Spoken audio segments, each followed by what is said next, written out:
Hello, I'm Peter Parfit. Welcome to the New Brick Workshop. I've got with me John Caswell, who you may have seen on one of my previous videos when I visited Peter Sefton's furniture school not so long ago. John, I understand that you're new to woodworking.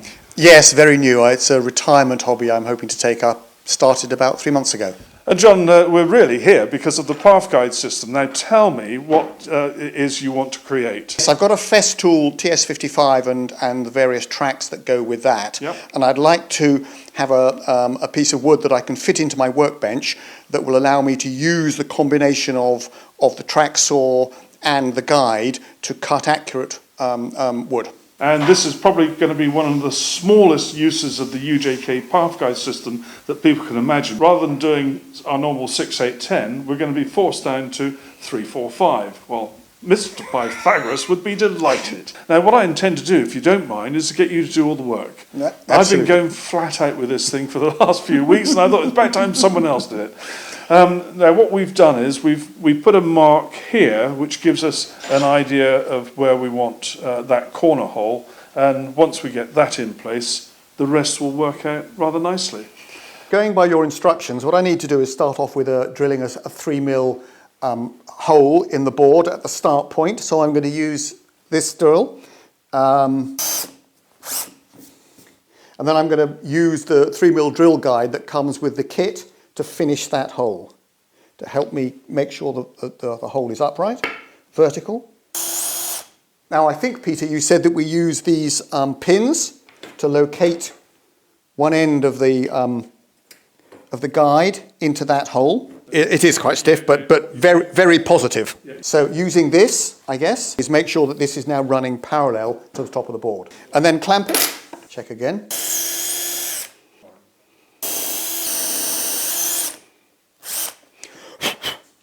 So that's done now, and that was fairly straightforward. All those holes are now drilled. So I think I take that.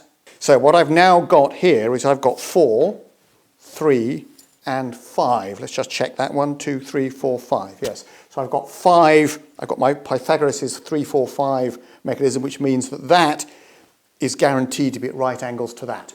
Use the pin just to locate that hole. There's no hole under there, but just enough so that the two rules are lodged. I need to clamp. I'll reclamp this end. If I remove this one, and I know that this is now at complete right angles to that, and I now need to drill the holes. And what I've got now is one row and one column of holes that are exactly at right angles to each other. So what I'm now doing is I'm going to produce myself another column here. So I'm going to go through the same process that I've just done using the 3, 4, 5 mechanism.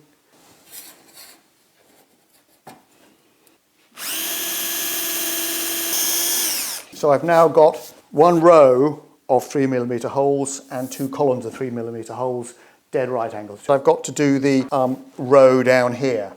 So let me start off by a bit of confirmation that all the other holes are in the right position. So this should be 3, 4, 5 again, and I should be able to do that by aligning these two holes here, which is the 5, and they align exactly. So I can see therefore that this gives me the 3, 4, 5 Pythagoras' triangle. What we've now done is we've done the peripheral holes, and I've now got to fill in the rows and columns. I think that in your other video you do it by column, because sticks were not long enough to fit the rows, but in this case, because we've got quite small piece of wood, I can do it by row.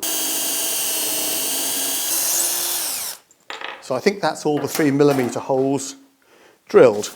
So I've got to drill out the rows now, and I'm going to start off by lining up the pins, as you say in your video, and I'll clamp. Okay.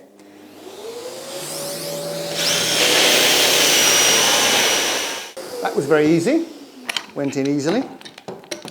I've now got to go on down this row. What I can't do is clamp from this side, so I'm going to have to clamp from this side now, going down further on down the row. So what I'll try this time, Peter, is do it without the clamp and just hold to stop it jiggling. and so on. I've got a production line running here. They're beautifully clean holes that they're drilling, so the bit is obviously most effective.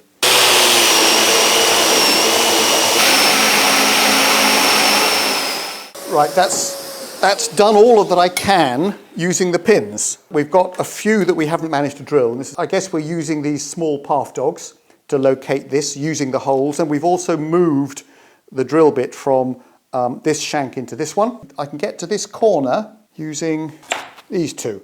And as long as I locate with two, I think we're dead on. I should be able to get to that one from these two, I think, now. I note your point about using the holes at a widest space to get the best control.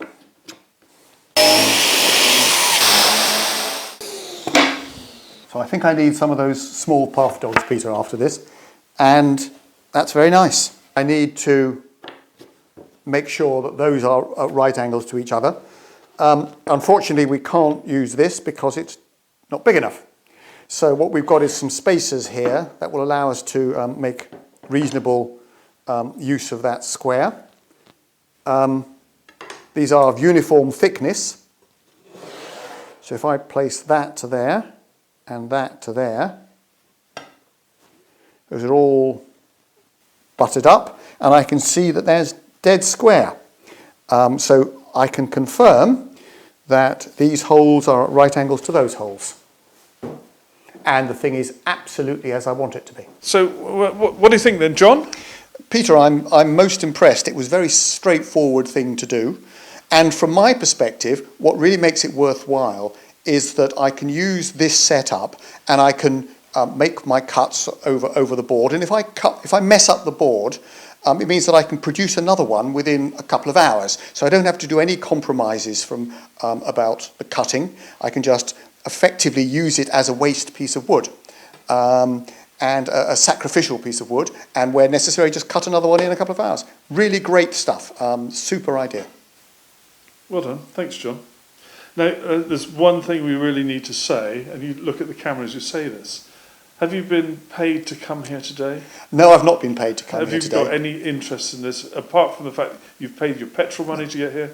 No. The only way I've been paid is Peter's going to give me some sandwiches at the end of this. Oh, that's true.